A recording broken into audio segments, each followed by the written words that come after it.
Gabramedhin Gabramikael is one of the many Tigrayans displaced from western Tigray. He was a resident of Humera until the start of the war on Tigray that has seen a systematic campaign of ethnic cleansing from western Tigray. He says he was forced to leave his home when Eritrean forces started to shell the town of Humera on November 7th of 2020.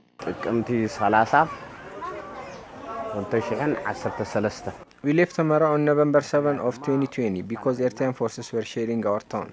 Many were injured, so we started running to save our lives. First we went to Zana, then Shara, and Abiy Adi.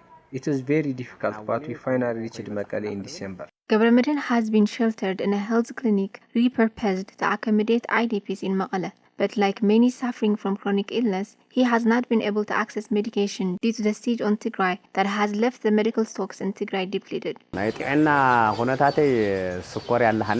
been diabetic for 10 years, but I used to get continuous medical treatment in Humera, and I used to take my prescribed medication properly. But once I get here, I was not able to get medication for more than 4 months.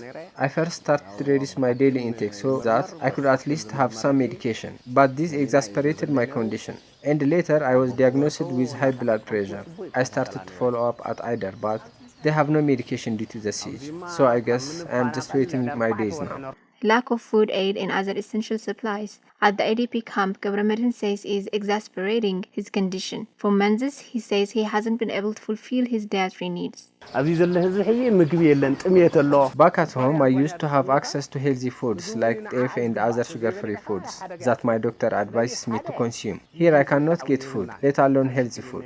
Where I managed to find food, it is usually not within my dietary constraints, so it increases my sugar level. Gabramedhin asks the world to give serious attention to the humanitarian situation in Tigray and ensure that basics like medication and food assistance are not used as a weapon of war. Tigrayans